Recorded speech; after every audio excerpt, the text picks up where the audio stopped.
He will not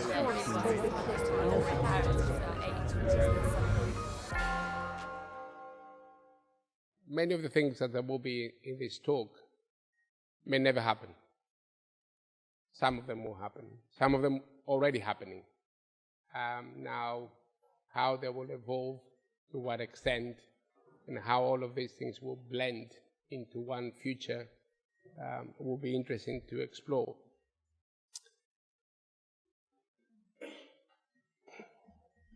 So, when I was thinking about this lecture, the first thing I thought is, what does actually define me as a cardiac surgeon? What do people see on me when walk around? And I thought that these four things currently were the most appropriate things that defines us. So, scalpel, light, goggles, and the bypass machine. Put these things together and probably you have a kind of a cardiac surgeon, more or less.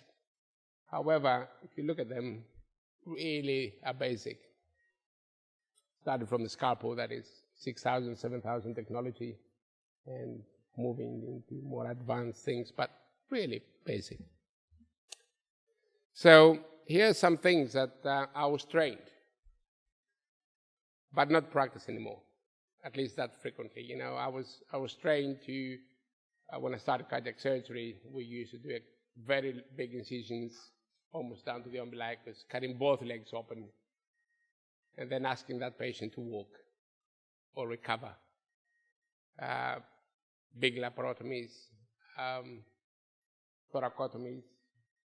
I remember patients lingering on the ward for days, weeks. Now, things have changed. This is what I was not trained to do, but I practice every day. We moved into more endoscopic, more minimally invasive, more arterial grafts.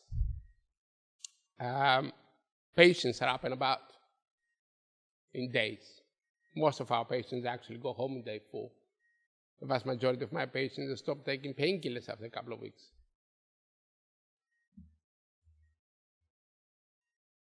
And here are some things that they were not even on the menu when I would start training.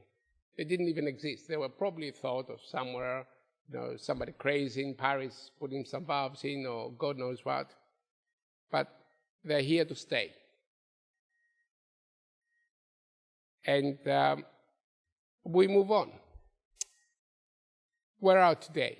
I think today we are getting to an era of patient-optimized surgical care. The sequence of the words, I think, is important. We're moving into what we call it heart team in cardiac surgery, but team 2.0. In that one, each member is equal, and it's important. And the team should be based on diversity and enable cross-fertilization. That collaborative approach that we've been having up until now is primitive. We should move beyond that. Because complementary is a temporary solution. All the team-based 1.0 was based on complementary services. But being complementary means that if I don't need you tomorrow or today, you're out. Should enable established partnerships. People working together, not to actually decide what we're going to do. Are we going to do a cabbage or a PCI? But actually go beyond. Decide how we're going to do this cabbage or how we're going to do this PCI. Focus on similarities and synergies. And emphasize competencies and not skills. Because competencies evolve. Skills probably stay with you in a more static way. We should understand surgical techniques, yes, but what we should understand is technology. Techniques are static, but surgeons are obsessed in teaching techniques. Technologies are dynamic. Our techniques are static. The technology evolves around us and around our techniques. And all of these things are changing. Surgical curriculums, primarily they talk about techniques, they talk about clinical information, hardly anything in there about technology. And this is where everything is changing. What does surgery give you? Surgery gives you durability. Okay? Yes, we have TAVIs and we have aortic valve replacements. And we may say TAVIs with the new trials are suitable for low-risk patients. But low-risk patient doesn't mean low-age patient. It can be a low-risk 80-year-old and a low-risk 60-year-old. Surgery has durability, and this is what should be based our decisions upon. And then we have complexity. As the easy and low risk move more and more into percutaneous approaches, then how new surgeons will learn how to do the easy stuff? If surgeons ending up doing more complex stuff, how the new generations will be trained? Will be trained in the conventional way, as we used to train them, come and do an easy CABG, do an easy AVR and move on? Or we're going to end up having to do them and practice them with VR.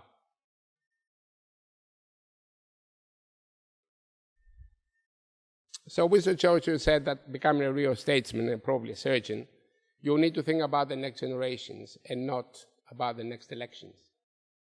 So you need to think about a couple of steps ahead of you. So I think what we should think about is stop building walls. I don't think that in the modern world, especially for young generations, people starting their careers, should stop fighting in defending borders from invasion of others. Stop fighting about if TAVI is better than surgery. You should find the way in blending into those things. Start building trust, because this is the most important component of teamwork, and it's a great vacuum. We want to think that we work in teams. Are we really? It's extremely important to build the future on trust. Because when the patient comes to theater, I trust my anesthetist that's going to do its best job. I trust the nurse that's going to do it, the perfusionist, the patient who's looking after the intensive care, and the people there. So trust is extremely important, never been taught. You expect to know it. You expect to be blended in. You are appointed as a consultant or a registrar, you walk into a unit, you know nobody. People should trust you, and you should trust everyone. Do you? Educate. And how do we educate today? We get brilliant minds, we put them in this quiz, train everybody to get the same more or less certificate in the end. Is this what we want to educate? Can everyone climb the tree in the same way? Just because we have a tree doesn't mean that every person is equipped for that role. I think we should educate with time, capacity, and knowledge. We should educate by engaging people, understand that there is an individuality among humans. Okay? We're equal, but we may have different colors. And we should educate to elevate. Time is of essence. What is the point of creating cardiac surgeons who are trained in thoracic, cardiac, pediatric, adult, That's my training. Eventually doing just adult cardiac. It be a value, but is it really?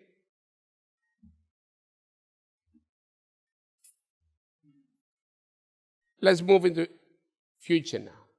And I think imaging, virtual reality, augmented reality, they're part of our future.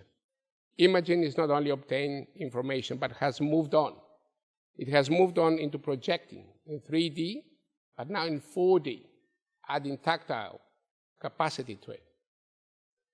And simulation is here already in training, a rehearsal of surgical procedures, and leading into standardizing procedures and training. We can actually probably perform the operation before we actually do it. And we'll be better doing it. We don't necessarily need to train people straight into theater. We may move into actually doing it in simulation environment, because we cannot afford to do 200 cases of each type and make people competent on everything before they move into doing straight complex cases, because the easy cases will go percutaneously. So imagery will move on, and it's here. All of these things happening as we speak. It's not that much of future will evolve, because it will be the integration that will happen. But actually this is present. And imaging is traveling, it's becoming better in capturing increasing smaller structures and functions inside the body. We have functional MRIs, not only MRIs. Surgery then might need to move forward, interventions at the lower level, not macroscopic anymore, even down to cellular level. 3D printing. Okay, if somebody would have asked me about 2-3 years, which one is going to have the most impact? Probably I would say 3D printing, because that's going to evolve, it can come first. Not so sure anymore. 3D printing and planning technologies are already used in surgery, personalized implants and surgical instruments. So we scan, we plan, we print, we practice, and we perform. The first fully plastic valve is in trial, stage 3, been implanted. About 5 months ago, patient is alive and kicking and moving on. More of these things will come. But we are not going to be only printing valves or printing organs. I think we're going to move into printing food, probably. Printing pills, specific to microbiome and the physiology of each individual patient. You don't need to go to the pharmacy. Your printer, depending on what ink you put, can produce whatever you want. Nanotechnology. Nanotechnology is here today. It's here in many forms, in forms of pure metallic bits that we use for brakes, navigation on Da Vinci models or anything like that, but also on nanodrugs, nanogene delivery systems, tissue engineering, and genetic engineering. We have a problem with nanotechnology, I think. We have a problem because there's not sufficient information about biological safety on nanopeptides at cell level. And nanopeptides and particles can produce allergic reactions, can cause inflammation, can cause direct toxicity to living cells. And the minute we put it in the actual body, can we actually stop them? They carry on forever. How do you get them out? Future of surgery in genomics. Aortic surgery now, in the aortic surgical team, we have somebody who does genes. So we're moving to understand things in a different way. We used to treat macroscopic stuff. We move to understanding better. And we understand disease profiles, and we help to develop precision medicine, but also precision care to our patients. And in that, we have proteomics, we have pharmacogenetics, pharmacogenomics, stem cell therapies, and cloning. All of these things will evolve, will come and catch us. They're already here. There are billions spent in each one of those. But this can only happen and materialize with fully integrated capacity to deal with big data. And I think now I'm coming to the idea that that big data is what's going to make the difference. Artificial intelligence. What do we base our current medical practice? On statistics, yes? Everything is based on statistics, which are what? Everything is told by the population, by means, quartiles, confidence intervals. What is machine learning and algorithms? This is artificial intelligence. It's the ability to learn from data without being explicitly programmed. That's the definition of artificial intelligence. And it's moving in. It's moving into the reasoning, and it will influence the way we practice.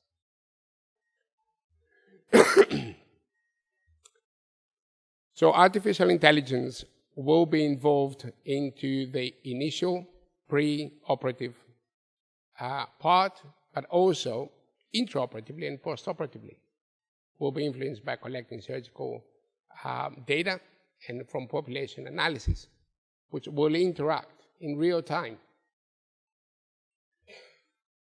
Now look into the capacity of humans and the capacity of the machine. We are just below the crossing point. Soon what's going to happen is that machine, the capacity of machine, will surpass humans. Elon Musk, about a couple of months ago, said that probably soon computer talking to humans will be similar situation like humans talking to a tree currently. For humans, 1 millisecond is fast. For artificial intelligence, it's an eternity. The fastest computer today will be exceptionally slow for quantum computing that's coming. The fastest computer today to deal with an algorithm, an encryption algorithm, will take 10,000 years.